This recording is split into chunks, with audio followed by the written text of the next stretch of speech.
اور ایک سوال یہ ہے کہ میرے والد صاحب جو ہیں وہ درویش ہیں، وہ اکثر اس کے پاس بہت سے لوگ ایسے آتے ہیں جن کے دانتوں میں درد ہوتا ہے، ٹھیک ہے، وہ کچھ کاغذ پر لکھتے ہیں تو تعویذ، وہ کچھ لفظ عربی میں لکھتے ہیں، اس پر کیل ٹھونکتے ہیں، یا ویسے بھی جب کبھی کسی ماں بہن کو بچہ ہوتا ہے پیدا ہونے والا، کیونکہ ہم گاؤں میں رہتے ہیں، میں آپ کی بات سمجھ گیا ہوں ساری، تو وہ کبھی کوئی بھی اس کے پاس مجھے حضور حضرت میرا عرض اسلام کے زمانے میں بھی یہ واقعہ ہو چکا ہے. پیر صاحب یہ کام کیا کرتے تھے، پیر سراج الحق صاحب غالباً، اور انہوں نے ہندوستان کی مجلس میں اس بات کا ذکر بھی کیا تھا.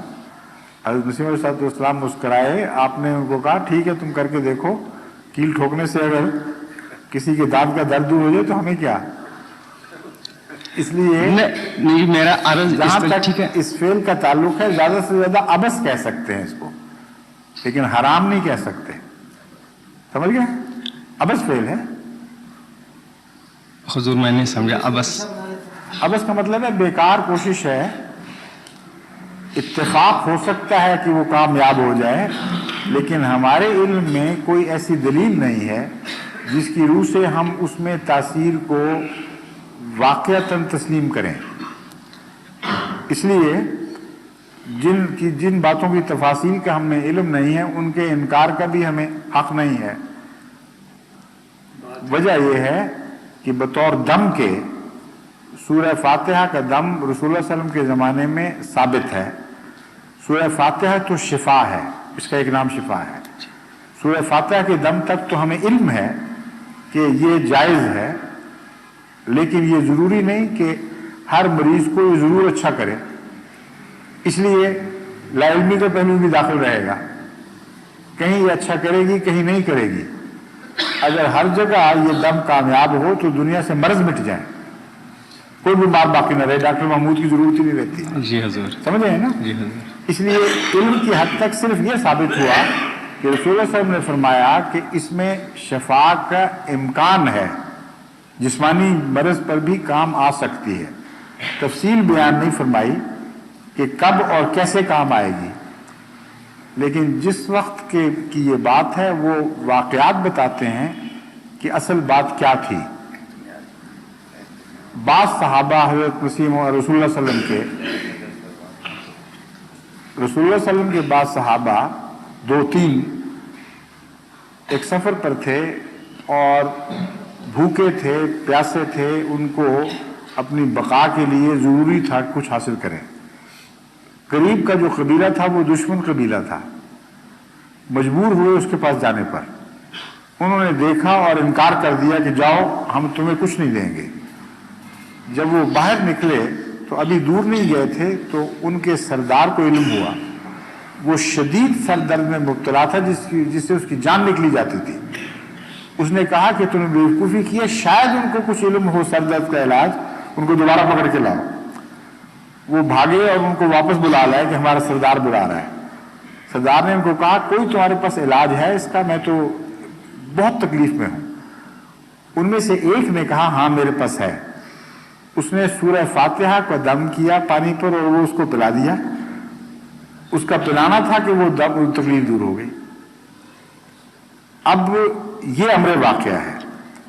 اس کے نتیجے میں خوش ہو کر اس نے ان کو کچھ بکری کچھ اور کھانے پینے کے سامان دیے، خوب لاد کر واپس بھیجا، اور وہ انہوں نے کھایا، استعمال کیا. اور رسول اللہ صلی اللہ علیہ وسلم کے پاس مگر ایک نے غالباً نہیں کیا یا وہ متردد تھا.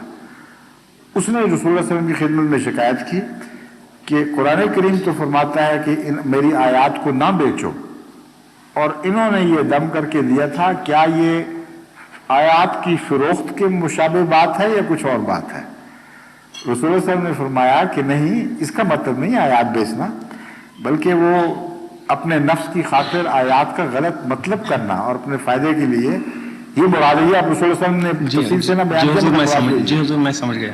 بس آپ نے فرمایا کہ نہ صرف جائز ہے بلکہ کیا دیا تھا، لاؤ میں بھی کھا کے دکھاتا ہوں. تو آپ نے اس میں سے خود بھی استعمال کیا تاکہ راہ سا شک بھی دور ہو جائے. اب یہ قطعی طور پر ثابت ہو گیا کہ سورہ فاتحہ میں جسمانی شفا کے امکانات ہیں، لیکن آپ ہر سر درد پر استعمال کر کے دیکھیں کام نہیں کرے گی. بالکل جی حضور. کیوں نہیں کرے گی؟ اس کا مطلب ہے کہ سورہ فاتحہ کوئی میکینیکل دم نہیں ہے جس طرح آج کل کے مولویوں نے بنایا ہوا ہے، بعض پیشہ وروں نے بنایا ہوا ہے. جی حضور.